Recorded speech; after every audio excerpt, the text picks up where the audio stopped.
वो एक भयंकर तूफानी रात थी। बिजली कड़क रही थी, बादल गरज रहे थे और नदी में ऐसी बाढ़ आई हुई थी कि कोई भी नाविक जान जोखिम में डालने के लिए तैयार नहीं था। लेकिन वो व्यक्ति तो पागल था, प्रेम में पागल, वासना में अंधा। क्या किया उसने नदी में छलांग लगा और तैरते हुए एक लकड़ी का सहारा लिया।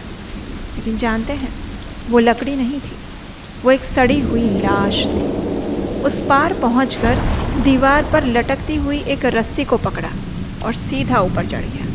लेकिन वो रस्सी नहीं थी, वो एक जहरीला सांप था। और जब उसने सच्चाई देखी तो उसके पैरों तले ज़मीन खिसक गई। आखिर उस रात ऐसा क्या हुआ था जिसने एक वासना के गुलाम को कृष्ण का परम भक्त बना दिया और फिर उसने अपने नेत्रों को स्वयं फोड़ लिया। ये कथा है भारत के उस महान संत की जिनकी रचना कृष्ण कर्णामृत को स्वयं श्री चैतन्य महाप्रभु ने खोजा और संपूर्ण भारत में उसका प्रचार किया। हरे कृष्ण। हमारी भारतीय संस्कृति संतों और भक्तों की धरोहर है। महान ऋषियों ने इसे ज्ञान से सींचा है और भक्तों ने प्रेम से। ईश्वर के प्रति समर्पण, प्रेम और भक्ति हमारी जड़ों में है। और इसी परंपरा को उजागर करने के लिए हम आपके लिए एक विशेष श्रृंखला लेकर आए हैं। उसका नाम है भक्त दर्शन, जिसमें भारतीय संस्कृति के महान संत और भक्तों की गाथा हम सुनते हैं। उनके तपस्वी जीवन चरित्र को जानने का प्रयास करते हैं, जिससे कि अपने बच्चों को और आने वाली पीढ़ी को हम अपने गौरवशाली भारत की महानता से अवगत करा सकें। तो आइए इसी श्रृंखला की आज की कड़ी में हम बात करते हैं दक्षिण भारत के उस महान भक्त कवि की, जिन्होंने अपने नेत्रों को स्वयं फोड़कर भगवान कृष्ण के साक्षात दर्शन किए, जिनकी कविताओं में श्री कृष्ण प्रेम का ऐसा अमृत है कि सुनने वाले का हृदय भाव विभोर हो जाता है।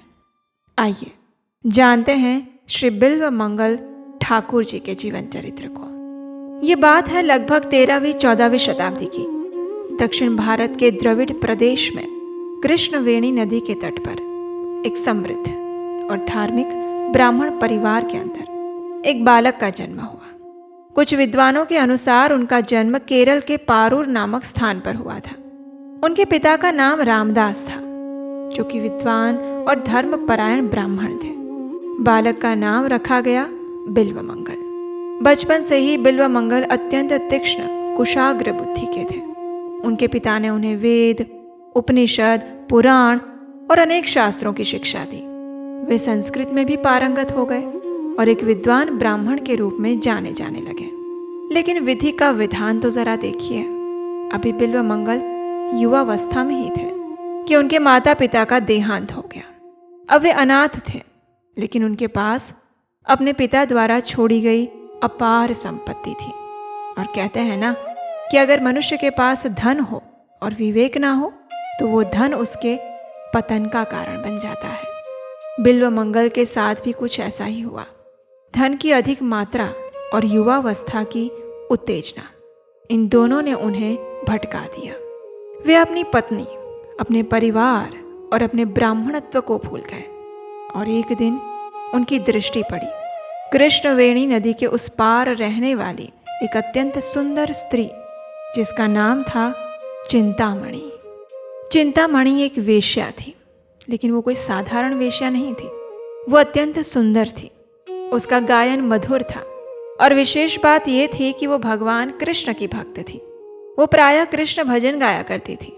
लेकिन बिल्वमंगल को उसकी भक्ति से कोई मतलब नहीं था। उन्हें तो बस उसका सौंदर्य दिखाई देता था। और धीरे धीरे उनका आकर्षण इतना प्रबल हो गया कि वो उसके बिना एक दिन भी नहीं रह पाते थे। जागते हुए वो चिंतामणि के बारे में सोचते, सोते हुए उसके सपने देखते। उन्होंने अपनी पैतृक संपत्ति बेचना शुरू कर दिया, अपनी पत्नी के गहरे चुरा लिए, अपने बच्चों और अपने परिवार की उपेक्षा की, अपने सारे ब्राह्मण उचित कर्तव्यों को छोड़ दिया। बस एक ही धुन थी, चिंतामणि, चिंतामणि, चिंतामणि। संस्कृत में एक सुभाषित आता है कामातुराणाम न भयम न लज्जा। वासना में अंधे व्यक्ति को ना तो भय होता है और ना ही कोई लज्जा होती है। तो बस बिल्व मंगल की दशा भी ऐसी ही हो रही थी। उन्होंने अपना शरीर, अपना हृदय, अपना धन, अपनी पारिवारिक प्रतिष्ठा, अपना धर्म और अपनी जाति के सारे नीति नियम, सब कुछ उस एक स्त्री पर न्यौछावर कर दिया। सब कुछ भी नहीं छोड़ा उन्होंने। लेकिन भगवान की लीला जरा देखिए। जिस चिंतामणि को बिल्व मंगल अपना सब कुछ समझते थे, वही चिंतामणि उनके जीवन की सबसे बड़ी गुरु बनने वाली थी। लेकिन ऐसा चमत्कार कैसे हो सकता है? एक वेश्या और वो भी गुरु बन जाए, कैसे? ये जानने के लिए आइए देखते हैं उस रात की घटना जिसने सब कुछ बदल दिया। ये उस दिन की बात है जब बिल्व मंगल के पिता की पहली पुण्यतिथि थी। वो श्राद्ध का दिन था। सैकड़ों ब्राह्मण एकत्रित हुए थे। वैदिक मंत्रोच्चार हो रहा था। ये एक पवित्र अवसर था जब पुत्र को अपने पिता की आत्मा की शांति के लिए पूर्ण समर्पण के साथ अनुष्ठान करना चाहिए। लेकिन बिल्व मंगल का मन तो कहीं और ही घूम रहा था। उनका मन कहाँ था? तो नदी के उस पार, चिंतामणि के पास। उन्होंने उस दिन सुबह ही चिंतामणि को संदेश भेज दिया था कि आज श्राद्ध के कारण वो नहीं आ पाएंगे। चिंतामणि ने भी अपने द्वार बंद कर लिए थे और आराम से सो गई थी। अब जैसे जैसे अनुष्ठान आगे बढ़ता गया, बिल्व मंगल की बेचैनी बढ़ती गई। वे बार बार पुरोहितों से कहने लगे, जल्दी करिए, मुझे जाना है। और कितना समय लगाएंगे आप सब? जल्दी से इस अनुष्ठान को समाप्त कीजिए। ये देखकर पुरोहितों के मन में भी अत्यंत आश्चर्य था कि आज के दिन भी अगर ये बिल्व मंगल ऐसा व्यवहार कर रहा है तो उसकी क्या ही गति होगी, और क्या गति होगी उसके पूर्वज की, उसके पिता की। हे प्रभु, आप ही संभालिए इस अंध भक्त, वेश्या भक्त को। जैसे ही अनुष्ठान समाप्त हुआ, बिल्व मंगल भागे नदी की ओर। लेकिन प्रकृति आज उन्हें रोकना चाहती थी और वो उन्हें रोकने का निश्चय करके बैठी हुई थी। आकाश में काले बादल घिराए, बिजली कड़कने लगी, मूसलाधार वर्षा होने लगी और नदी में भयंकर बाढ़ आ गई। नदी उफान पर थी। लहरें गरज गरज कर बिल्व मंगल को रोकने का प्रयास कर रही थी। बिल्व मंगल फिर भी नहीं रुके। वो नाविकों के पास गए। उन्होंने कहा, मुझे उस पार ले चलो, मैं जितना चाहो उतना धन दूंगा। लेकिन कोई भी नाविक बिल्व मंगल जैसे पागल थोड़ी ना थे। कोई भी नाविक अपनी जान जोखिम में डालने के लिए तैयार नहीं हो रहा था, चाहे उन्हें जितना मर्जी धन मिल जाए। सबको पता है अपने प्राण की कीमत धन से ज्यादा है। उन्होंने कहा, महाराज, आज रात उस पार जाना असंभव है, प्रतीक्षा कर लीजिए, कल सुबह चले जाइएगा। लेकिन ये तो बिल्व मंगल थे, वासना में अंधे। उन्हें कल तक रुकना स्वीकार थोड़ी ना था। उन्होंने अपना सारा विवेक और बुद्धि खो दिए थे। बिना कुछ सोचे समझे उन्होंने उस उफनती हुई नदी में छलांग लगा दी। अंधेरे में तैरते हुए उन्होंने देखा कि एक लकड़ी का टुकड़ा पानी में तैर रहा है। उन्होंने उसे पकड़ लिया और उसी के सहारे तैरते हुए नदी पार कर ली। दूसरे तट पर पहुंचकर वे भागते हुए चिंतामणि के घर पहुंचे। लेकिन द्वार तो बंद था, क्योंकि चिंतामणि को पहले ही संदेश मिल चुका था। तूफान की गर्जना इतनी प्रबल और तेज थी कि उनके दस्तक देने की आवाज तक नहीं सुनाई दे रही थी। और तभी बिजली की एक चमक में उन्होंने देखा कि दीवार के पास कोई एक रस्सी लटक रही है। और बिल्व मंगल ने बिना कुछ सोचे समझे उस रस्सी को पकड़ लिया और दीवार पर चढ़ गए। खिड़की से जाकर सीधे अंदर कूद पड़े और चिंतामणि के चरणों में गिर गए। जब वर्षा रुकी तो चिंतामणि दीपक लेकर बाहर आई, ये देखने के लिए कि इतनी भयंकर रात्रि में कौन आया है। और जो उसने देखा उससे उसकी आंखें फटी की फटी रह गई। जिस लकड़ी को पकड़कर बिल्व मंगल ने नदी पार की थी, वो एक सड़ी गली लाश थी, एक मृत शव जो पानी में बहता हुआ जा रहा था। और उसे बिल्व मंगल ने पकड़ लिया था, लकड़ी समझकर, क्योंकि वो अपनी धुन में थे। और जिस रस्सी को पकड़कर वे दीवार पर चढ़े थे वो एक विशाल जहरीला सांप था जो दीवार पर लटका हुआ था। बिल्व मंगल की दशा देखने लायक थी। वे आधे निर्वस्त्र थे, पूरी तरह भीगे हुए थे और उनके शरीर से दुर्गंध आ रही थी उस लाश की। एक ब्राह्मण का पुत्र, एक विद्वान पंडित आज लाश और सांप को पकड़कर एक वेश्या के घर में जा पहुंचा था। चिंतामणि ने यह सब कुछ देखा और उसके मुंह से जो शब्द निकले वो शब्द बिल्व मंगल के जीवन को हमेशा के लिए परिवर्तित करने वाले थे। चिंतामणि ने कहा, क्या तुम्हें लज्जा नहीं आती? क्या तुम सच में एक ब्राह्मण हो? क्या तुम एक दिन भी अपनी इंद्रियों को वश में नहीं रख सकते? क्या तुम मेरे इस शरीर के पीछे इतने पागल हो गए जिसमें सिर्फ मांस, हाड़ और रक्त के अतिरिक्त कुछ भी नहीं है? क्या तुम इतनी सी बात नहीं समझ सकते कि मेरा यह बाहरी सौंदर्य क्षण भंगुर है? आज जो शरीर तुम्हें इतना आकर्षक लग रहा है, कल वो भी उसी सड़ी हुई लाश की तरह पानी में बहता हुआ दिखाई देगा तुम्हें, जिसे पकड़कर तुम आज नदी पार करके आए हो। और फिर चिंतामणि ने कुछ ऐसे शब्द कहे जो बिल्व मंगल के हृदय में वज्र की तरह गिरे। चिंतामणि ने कहा, अरे ओ बिल्व मंगल, अगर तुमने मेरे इस नश्वर शरीर पर जितना प्रेम किया है ना, उसका आधा भी भगवान श्री कृष्ण पर किया होता तो आज तुम परम आनंद को प्राप्त कर चुके होते। धिक्कार है तुम्हारे जीवन को, धिक्कार है। ये शब्द नहीं थे, ये चिंतामणि द्वारा किया जा रहा वज्र का आघात था जो बिल्व मंगल के उस कठोर वासनामय हृदय के ऊपर हो रहा था और जिसने बिल्व मंगल के जीवन को, उसकी छाती को चीर दिया, उसकी आत्मा को झकझोर के रख दिया। मानो उनके प्राण निकलने वाले थे। उनकी आंखें खुल चुकी थी। वे समझ गए थे कि वे कितने गहरे अंधकार में डूबे हुए थे। एक वेश्या ने उन्हें वो ज्ञान दे दिया जो शास्त्रों के अध्ययन से भी नहीं मिला था। उस रात बिल्व मंगल वहां से चले गए हमेशा के लिए और फिर वे कभी वापस लौट कर नहीं आए, कभी भी नहीं। और इसीलिए बाद में अपने महान ग्रंथ कृष्ण कर्णामृत में उन्होंने चिंतामणि को अपनी प्रथम गुरु के रूप में वंदना की। चिंतामणिर्जयति सोमगिरिर्गुरुर्मे शिक्षा गुरुश्च भगवान शिखी पिंच मौलिः। मेरे गुरु चिंतामणि की जय हो, मेरे दीक्षा गुरु सोमगिरि की जय हो और मेरे शिक्षा गुरु भगवान श्री कृष्ण की जय हो जो अपने मस्तक पर मोर पंख धारण करते हैं। एक वेश्या को गुरु के रूप में स्वीकार करना ये कोई साधारण बात नहीं थी, लेकिन बिल्व मंगल ठाकुर एक सच्चे साधक थे। उन्होंने ज्ञान को उसके स्रोत से नहीं, उसके सार से परखा। उस रात के बाद बिल्व मंगल ने निश्चय किया कि अब वे वृंदावन जाएंगे।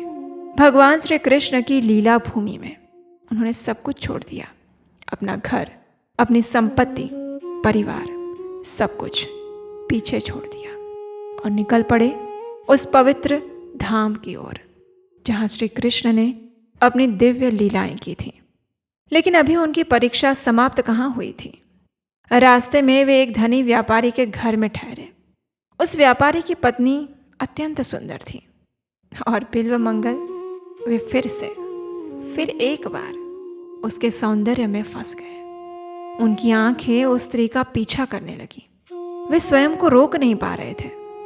जब उस स्त्री ने अपने पति को यह बताया कि कोई संत जैसा दिखने वाला व्यक्ति उसका पीछा कर रहा है, तो उस धर्मात्मा व्यापारी ने एक अद्भुत कार्य किया। क्या कार्य किया? अतिथि देवो भव की भावना से उसने बिल्व मंगल के पास जाकर पूछा कि वे किस प्रकार उनकी सेवा कर सकते हैं। तब बिल्व मंगल ने सच्चाई स्वीकार कर ली। उन्होंने कहा, मैं आपकी पत्नी के सौंदर्य से आकर्षित हूँ। और उस व्यापारी ने क्या किया जानते हैं? उसने अपनी पत्नी से कहा, जाओ उनकी सेवा करो। जैसे ही वो स्त्री बिल्व मंगल के पास आई, अचानक ही बिल्व मंगल को चिंतामणि के शब्द याद आ गए। उनके हृदय में एक तूफान उठ गया और फिर एक बार उन्हें अपने आप पर लज्जा और घृणा होने लगी। और फिर बिल्वमंगल ने उस स्त्री से कहा, माता, कृपया अपने बालों में से जूड़े की पिन निकाल कर मुझे दे दो। उस स्त्री ने बिना कुछ समझे उन्हें अपने बालों की पिन निकाल कर दे दी। और फिर बिल्वमंगल ने जो किया वो सुनकर आपकी रूह कांप उठेगी। उन्होंने कहा, हे भगवान श्री कृष्ण, ये आंखें ही मेरी शत्रु है। न जाने अनगिनत जन्मों से इन्होंने मुझे भटकाया है, लेकिन बस बहुत हो गया। अब और नहीं प्रभु। मैं इन्हें फिर कभी भी किसी भी स्त्री के सौंदर्य को देखकर जलने नहीं दूंगा। अगर बांस ही नहीं होगा तो बांसुरी कैसे बजेगी? उसी प्रकार अगर ये मेरी आंखें ही नहीं रहेंगी तो मेरी वासना भी समाप्त हो जाएगी। मैं इस वासना को किसी भी हाल में जड़ से काटना चाहता हूँ। बस इतना कहा बिल्वमंगल ने। और फिर उसी क्षण क्या किया उन्होंने? उसी पिन से अपने दोनों नेत्र फोड़ डाले। कुछ स्थानों पर यह भी कहा जाता है कि उन्होंने आसपास के पेड़ से निकलने वाले 2 नुकीले कांटों से अपनी आंखों को फोड़ा था। जिस किसी भी माध्यम से उन्होंने ये किया, लेकिन ऐसा करते ही दोनों आंखों से रक्त की धारा बहने लगी। इतना दर्द, इतनी पीड़ा, असह्य वेदना। वो व्यापारी और उसकी पत्नी भाग कर वहां पर आए, लेकिन बिल्वमंगल वे शांत थे। उन्होंने कहा, मैं ठीक हूं। ये आंखें मेरी शत्रु थी, अब ये मुझे परेशान नहीं करेंगी। कितना अद्भुत साहस था बिल्वमंगल के अंदर, कितना दृढ़ संकल्प था उनके अंदर। भगवान की भक्ति में जो अवरोध बन रही थी, ऐसी वासना को जीतने के लिए उन्होंने स्वयं अपनी आंखों का बलिदान दे दिया। और जानते हैं सबसे आश्चर्यजनक बात क्या है? जो व्यक्ति भौतिक आंखों से अंधा हो गया, नेत्रहीन हो गया, वही व्यक्ति भक्ति की आंखों से भगवान श्री कृष्ण का साक्षात दर्शन करने वाला था। अब बिल्वमंगल नेत्रहीन हो चुके थे, खून से लथपथ, लेकिन उनके हृदय में अपार शांति थी। अब कोई नहीं था जो उसकी वासना को फिर एक बार जागृत करेगा। वे लाठी के सहारे धीरे धीरे वृंदावन की ओर बढ़ने लगे। गांव-गांव भटकते, कृष्ण का नाम जपते, आंखों से आंसू बहाते। कई दिन बीत गए। बिना भोजन, बिना आश्रय, एक नेत्रहीन वृद्ध ब्राह्मण वृंदावन की खोज में निकल पड़ा था। और तभी पीछे से एक मधुर आवाज सुनाई दी। उसने कहा, अरे ओ महाशय, आपको क्या हो गया है? आप इस प्रकार क्यों भटक रहे हैं? क्या आप थोड़ा दूध पीना चाहेंगे? तो बिल्वमंगल ने पूछा, तुम कौन हो बेटा? उस आवाज ने मधुर स्वर में कहा, मैं इसी गांव में रहता हूँ। मैं एक ग्वाल बालक हूँ, गायें चराता हूँ। अगर आप चाहो तो मैं आपको प्रतिदिन दूध दे सकता हूँ। बिल्वमंगल के हृदय में उस बालक के प्रति अपार स्नेह उमड़ पड़ा। न जाने क्यों, आखिर क्या था उस आवाज में? जो भी था, कुछ तो ऐसा था जो उन्हें अंदर तक स्पर्श कर गया। फिर उस रहस्यमय बालक ने कहा, चलिए चलिए बाबा, मैं आपको वृंदावन ले चलता हूँ। पकड़िए मेरा हाथ, आप अपनी लाठी पकड़िए, मैं आपका मार्गदर्शन करूँगा। और फिर एक चमत्कार हुआ। जो यात्रा एक नेत्रहीन वृद्ध को अकेले करने में 6 महीने लगते, वो यात्रा उस ग्वाल बालक के साथ कुछ ही दिनों में पूरी हो गई। वृंदावन पहुंचकर बिल्वमंगल ब्रह्म कुंड के पास जाकर बैठ गए, वहीं पर रहने लगे। और वो रहस्यमय बालक प्रतिदिन उनके पास आता, उन्हें दूध पिलाता, उन्हें आरामदायक स्थान पर ले जाता और उनसे मधुर, अत्यंत मीठी बातें करता। बिल्वमंगल को उस बालक से अपार स्नेह हो गया था।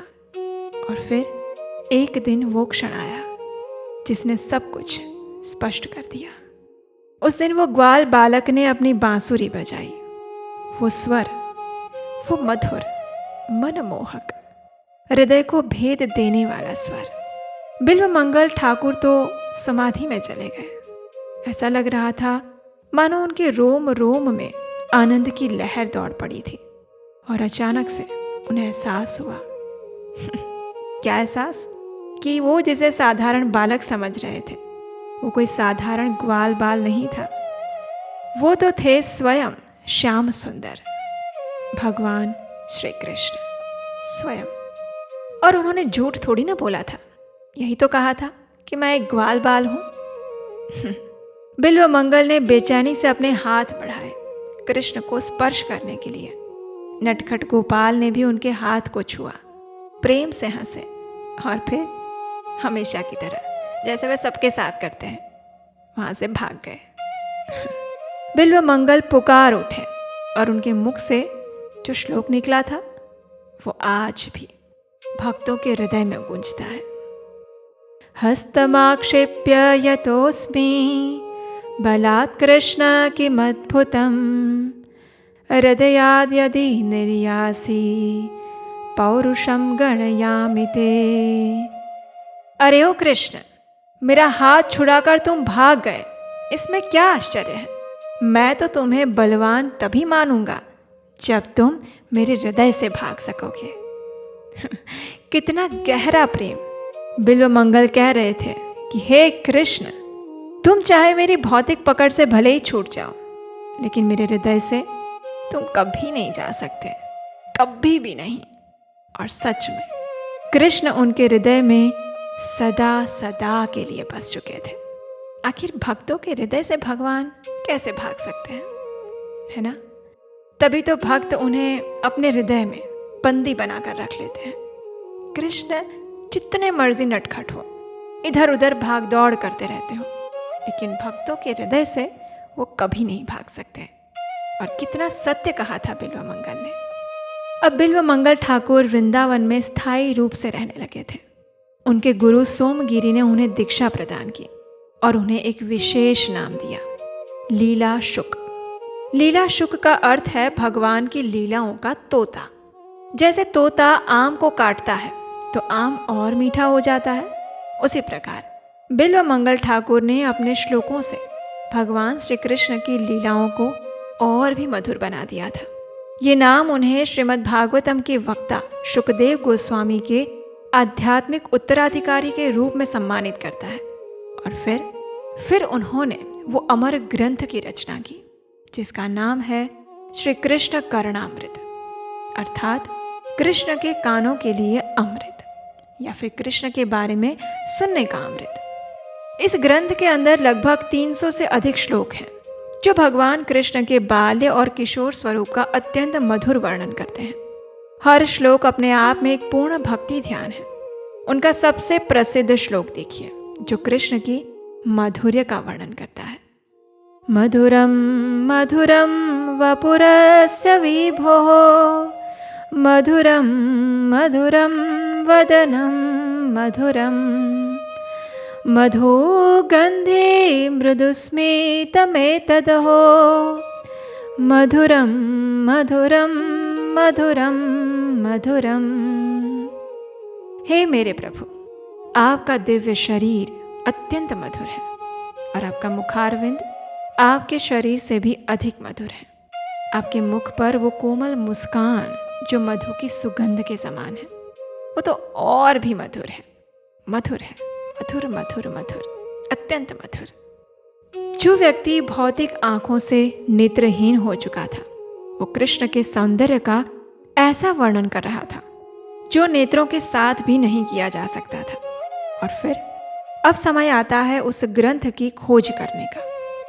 तो ये एक और कथा है। ये बात है लगभग 16वीं शताब्दी की, जब भगवान श्री चैतन्य महाप्रभु दक्षिण भारत की तीर्थ यात्रा पर निकले थे।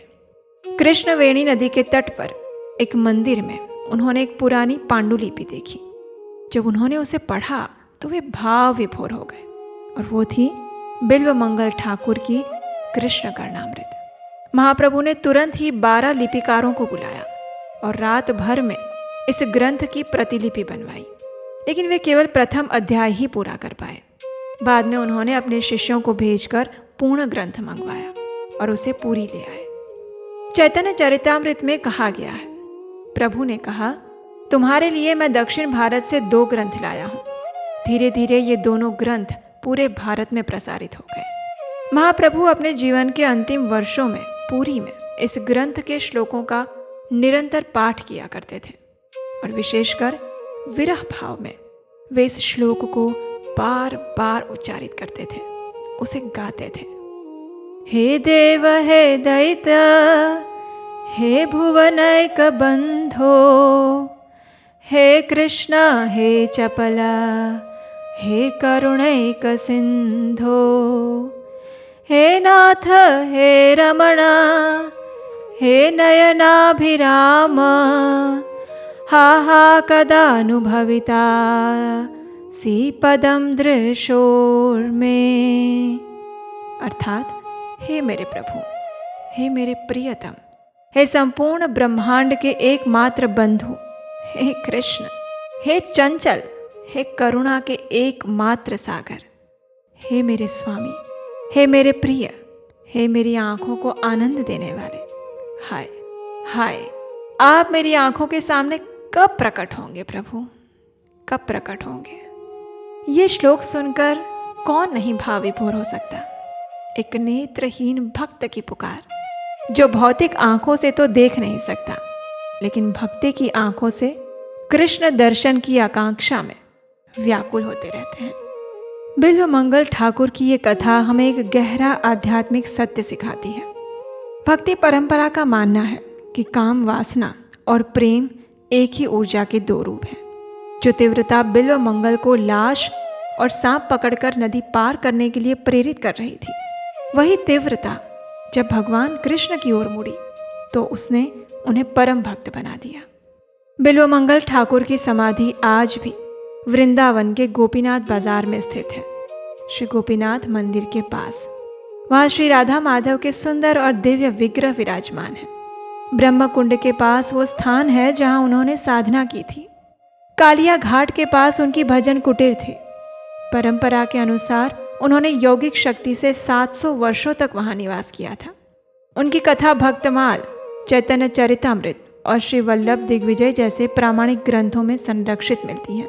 भक्ति आंदोलन पर उनका प्रभाव अपार था। उन्होंने माधुर्य रस की वो साहित्यिक और आध्यात्मिक भाषा विकसित की, जिसे बाद में श्रील रूप गोस्वामी, रामानंद राय, प्रबोधानंद सरस्वती और विश्वनाथ चक्रवर्ती ठाकुर जैसे महान आचार्यों ने विस्तृत किया। कृष्ण कर्णामृत पहला प्रामाणिक संस्कृत ग्रंथ था जिसने श्रीमती राधा रानी की कृष्ण की वृंदावन लीलाओं में सर्वोच्च स्थिति को प्रकट किया और उसी नींव पर वृंदावन के 6 गोस्वामियों ने अपना संपूर्ण रस सिद्धांत खड़ा किया था। तो ये थी आज की भक्त दर्शन कथा। कैसी लगी आपको, ये नीचे कमेंट बॉक्स में ज़रूर लिखिएगा। आपके एक एक कमेंट्स हम पढ़ते हैं और आपके प्रतिभाव जानकर हमें उत्साह मिलता है। हमारा प्रयास सार्थक होता हुआ दिखाई देता है। अगर आज की कथा अच्छी लगी है तो हमें विश्वास है कि ये आपके मित्रों और परिवारजनों को भी अच्छी लगेगी, इसलिए ज़रा उन्हें भी व्हाट्सएप में शेयर कर दीजिए और आपके अपने इस चैनल उपदेशाष्टकम को सब्सक्राइब करके रख लीजिए, क्योंकि यहाँ पर हम कोई काल्पनिक कपोल कल्पित कथाएं नहीं सुनाते। हम लेकर आते हैं प्योर, शास्त्रों से ली गई, पुराणों से बताई गई और हमारे वैष्णव आचार्यों द्वारा सुनाई गई प्रमाणभूत कथाएं, बिना किसी मिलावट के। और अगर हमारा ये कार्य आपको अच्छा लग रहा है तो इस कार्य को आगे बढ़ाने के लिए आप हमें अपना आर्थिक योगदान भी भेज सकते हैं। स्क्रीन पर दिए गए नंबर पर आपके योगदान की एक बूंद भी हमारे इस सनातन संस्कृति की विरासत को आगे बढ़ाने में बहुत बड़ा योगदान देगी। इसी प्रार्थना के साथ हम भगवान श्री कृष्ण से विशेष प्रार्थना करते हैं कि जिस प्रकार बिल्व मंगल ठाकुर के हृदय में वो विराजमान थे और बिल्व मंगल ठाकुर ने उनसे कहा कि आप मुझसे तो दूर जा सकते हैं लेकिन मेरे हृदय से कभी नहीं भाग सकते, बस ऐसी भक्ति का 1% इस जन्म के अंदर हमें प्राप्त हो जाए तो हमारा जीवन धन्य हो जाएगा, सफल हो जाएगा। यही प्रार्थना करते हैं। हरे कृष्ण।